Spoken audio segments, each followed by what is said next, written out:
Corina Machado. We're here for a keynote interview at the 54th Washington Conference on the Americas. Thank you both for joining us from the campaign trail at an incredible busy time as you prepare for elections that have been scheduled for July 28th. Edmundo and María Corina, I understand you have brief comments you would like to make, and then I'd like to ask a few questions. We're very interested in your thoughts and impressions from the campaign. Well, thank you. We're super grateful to the Council of Americans and American Society for this ongoing support for the cause of democracy in Venezuela. Very grateful to you, Andres, for as chairman, and Susan Siegel as president and CEO, and also, of course, Eric Fainsworth, vice president of the American Society of Council of Americans. This is a unique opportunity for us because we want to convey a message of hope and struggle after 25 years of destruction in Venezuela. There is a unique opportunity, a real opportunity for change and democratization of our country. In 80 days, July 28th, Venezuelans have the right to vote under very hard circumstances, certainly not free and fair elections, but we are fighting for our right to choose. And what I want to tell you all is that this is different from previous moments. Now we have a legitimated leadership. We have a candidate that has the support of the Venezuelan people and all political parties, the democratic political parties. We have a huge civil movement that is growing and growing, that has over 80% of support. We're seeing tensions among factions of the regime because they know that they have lost total support from the Venezuelan people. And we're also seeing the international community increasingly supporting us in this fight for free and fair elections. Even former allies of Maduro, such as President Lula or President Pedro, that are insisting of the necessity to have this process taking place with fair conditions on July 28th, because they realize that the implications of the outcome of this election will have enormous consequences, not only for Venezuela, but for the whole region. So we have reasons to be hopeful and to work hard, and we are super grateful for this unique opportunity that you're giving us today. Thank you for this opportunity to advise you.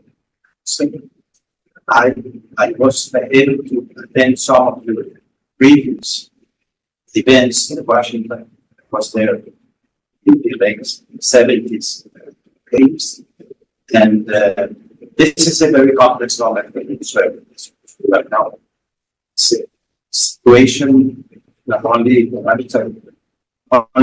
political speaking, also social, this is a humanitarian conflict situation. At the moment, we are very hopeful, not very optimistic, not only optimistic, but hopeful to find a way for the reconstruction of democracy, the construction of our economy in chains, and we are very hopeful that you and the audience can hear the voice of two Venezuelans, one of the leader of the opposition, presidential candidate, who was elected by all the parties of the United States. You've been harassed. They've made your campaign as difficult as possible. So maybe give us a little bit, how has it been able to conduct a campaign under such difficult circumstances? Well, I think this is hard to describe. I don't think there are precedents in our region. As we speak, we have 9 members of our campaign team that are in prison. Some of them in top positions in our national campaign team. We have 6 members of our teams that are secured in the Argentinian embassy. Dozens of our team members are being persecuted. Some of them are hiding. And, it's very hard to move around. I'm not able to leave the country for over 10 years. We are not able to get into a domestic flight because the airlines refuse their license. If I stay in a hotel with our team, then the hotel is closed, as happened this last weekend in the east part of our country where we were touring. And roads are blocked. Sometimes we are physically attacked. And certainly the conditions for the campaign are super tough. I'm not able to get into national television or get interviews or ads. Nonetheless, wherever we go, thousands and thousands of people gather. They go walking, they use their own means, but most important is a degree of emotion that we are seeing. People absolutely committed to go until the end, which means bringing our kids back home. That's a desire that unites strongly every single Venezuelan. Again, you're both incredibly brave, and certainly the international community backs you, and will hold the government responsible for any actions, additional actions that they would take against you. What needs to happen between now and then to allow a vote that you would deem free and fair? Well, first of all, let me tell you that I think the importance of the international community presence here in Venezuela during this campaign is vital to have a result free and fair.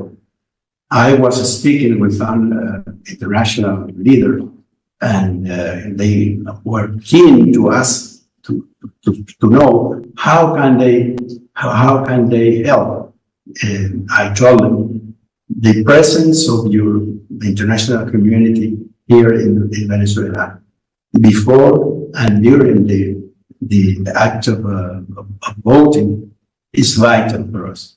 It's vital because you will see the difference, the unbalance of the government, the advantage of the use for the candidates, and the voting day is also very important to have the audit system working properly. I think it's setting an example for the world of popular movements and people taking action into their own hands. And you've also a great example of courage for the whole world. If you think about what can the international community do more to help ensure that these elections take place? Well, I would say that the world needs to understand how the outcome of this election will impact not only Venezuela, but I would say Latin America and even the whole hemisphere. I mean, these are two outcomes. Either Maduro holds power by force, by blocking the election or committing huge fraud, and understand what that would mean for the region. That would mean that immediately, in less than a year, you could have 2, 3, 4, or 5 million Venezuelans fleeing. It would be the biggest migration wave I've seen so far. Secondly, we would see how these criminal networks, Recuerda and others, will strengthen and grow. Thirdly, we could see how the relationships with Iran, with Russia, will be even more consolidated. So that would be an outcome, a devastating outcome with regional political stability that would be promoted from Venezuela. On the other hand, if we manage to move ahead with negotiated transition, we will have Edmundo Gonzalez as our next president, we will not only see migration stop, but reverse. We will see many Venezuelans coming back home. We will see our country turned into the energy hub of the Americas, using our huge energy potential, not only in oil and gas, but also in renewable energies. And certainly we will see Venezuela strengthening our relations with other democratic governments in the region and around the world, which certainly is two outcomes totally different. So I think the international community should help us make this case clear to all stakeholders, not only political, but financial, economic, and social around the world. Okay, well, thank you very much. I would like to ask both of you for some closing remarks. What we're living in Venezuela is unique. I really want to convey to every single person that is listening to us that this goes beyond an electoral process. This has turned an existential fight, even a spiritual one. And that's why we're seeing people willing to do things I never thought they were capable of. And the strength that is growing day by day is huge. We are organizing thousands and thousands and thousands across the country. And I'm very honored to share this fight with a person, a man that has such a strong and honorable life as Edmundo Gonzalez, someone people can trust. And that's why we've seen that only in a matter of days, he has received his huge support. So we're working together. We're conscious of the huge challenges we are facing, but I trust the Venezuelan people, and I know that we will prevail.